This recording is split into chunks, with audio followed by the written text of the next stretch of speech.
Shalom, bien-aimés dans le Seigneur. Sois béni dans le nom de Jésus. Nous sommes aujourd'hui 28 octobre 2021 et notre méditation semence du matin est intitulée « Le soupir de Job ». Le soupir de Job. Lisons la parole de Dieu dans Job 23 à partir du verset 3.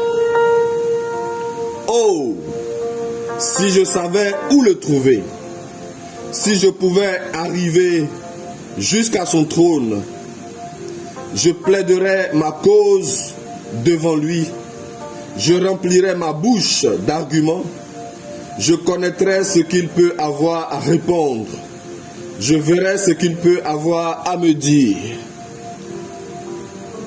Je relis la parole de Dieu. Oh, si je savais où le trouver, si je pouvais arriver jusqu'à son trône, je plaiderais ma cause devant lui, je remplirais ma bouche d'arguments, je connaîtrais ce qu'il peut avoir à me répondre, je verrais ce qu'il peut avoir à me dire. Job 23 à partir du verset 3. Bien-aimé, ce soupir de Job correspond à l'état d'âme de beaucoup de chrétiens et beaucoup d'êtres humains. N'est-il pas vrai que tant d'entre nous, croyants, nous vivons comme si nous étions encore sous la loi, sous l'ancienne alliance, c'est-à-dire de l'autre côté de la croix de Jésus-Christ, du moins en ce qui concerne la jouissance pratique de la puissance et des richesses de l'œuvre salvatrice, de l'œuvre rédemptrice, de l'action qui permet de sauver l'humanité par le Christ. Nous avons peut-être des connaissances et des expériences. Nous avons probablement la renommée d'un certain zèle et service. Mais au fond de notre âme, quand nous sommes seuls avec lui, dans notre chambre, il y a ce soupir, il y a cette voix qui tend à sortir, à crier vers le ciel. Oh, si je savais où le trouver, j'irais jusqu'à son trône.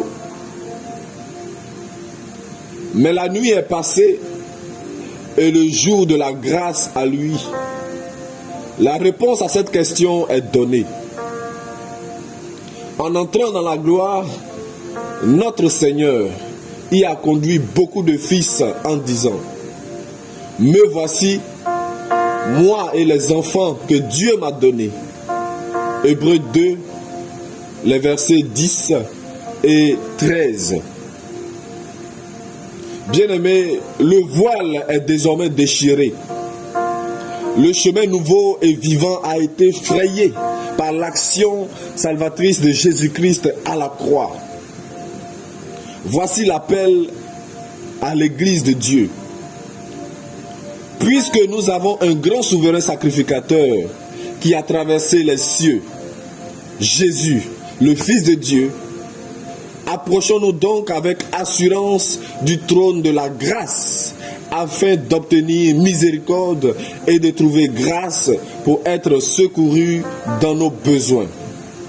Hébreux 4, les versets 14 et 16.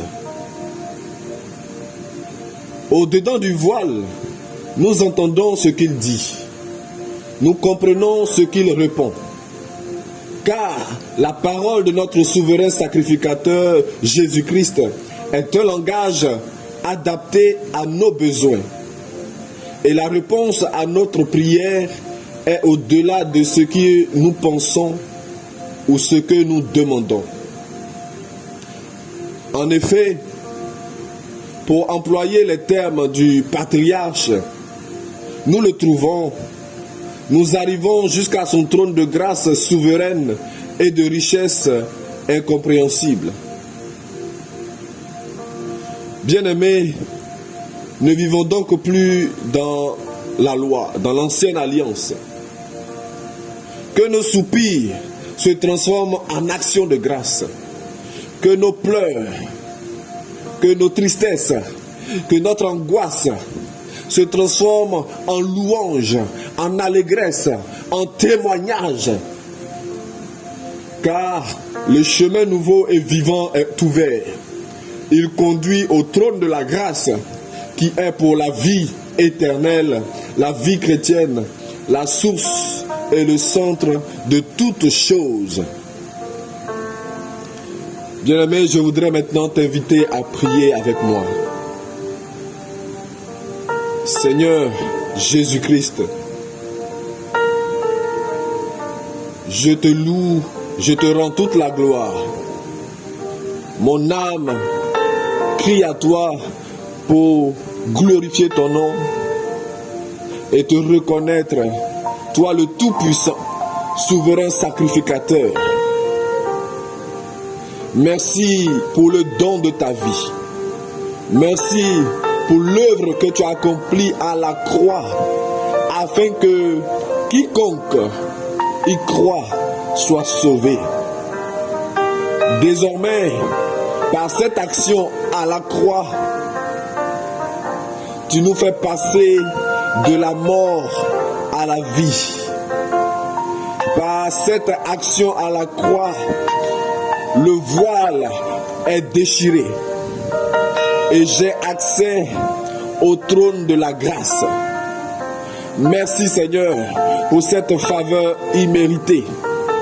Merci Seigneur parce que tu me donnes la vie et la vie en abondance, que ce soit sur la terre, mais là-haut dans ton royaume.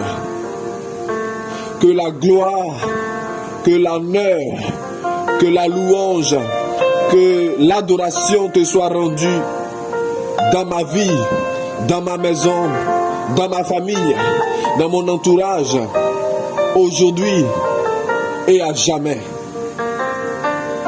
Désormais, lorsque je soupire à toi, ce sont des chants d'allégresse. Désormais, lorsque je te cherche dans la détresse, lorsque j'ai l'impression d'avoir perdu le chemin, lorsque j'ai l'impression que tu m'as abandonné, ce sont des chants d'allégresse que je fais monter vers toi, des témoignages vivants, d'une âme vivante que je ferai monter vers toi, parce que tu es celui qui répond à ceux qui crient à toi. Tu es celui qui répond aux âmes qui te craignent. Merci Seigneur pour le don de ta vie. Merci Seigneur pour la puissance de la délivrance que tu m'accordes en ce jour. Merci Seigneur pour la délivrance de mon âme, pour la délivrance profonde de ma destinée que tu m'accordes en ce jour. Et je l'attache à toute ma vie, aujourd'hui et à jamais. Amen. Bien-aimé, c'était ici ton ami, ton frère, le serviteur Assémian du ministère, le centre chrétien de la puissance de l'évangile. Si ce message t'a fait du bien, si ce message t'a donné une réponse à une question que tu te posais, à un soupir que tu avais depuis des jours, des mois, des semaines, des années, alors n'hésite pas à le réécouter, n'hésite pas à prier, n'hésite pas à crier au Seigneur et à partager ce message autour de toi, à tes frères, à tes sœurs, pour leur faire du bien. Si tu as besoin d'un accompagnement, si tu as besoin d'une oreille attentive, d'un frère, d'un ami, pour t'orienter et pour te fortifier dans la foi, n'hésite pas à me contacter au 07 09 43 28 11 ou tout simplement par WhatsApp au plus 221 77 854 83 23. Sois béni encore, que la paix du Seigneur soit avec toi et que ta bouche chante les louanges de Jésus-Christ au nom de Jésus. Que ta journée soit bénie. Bonne journée.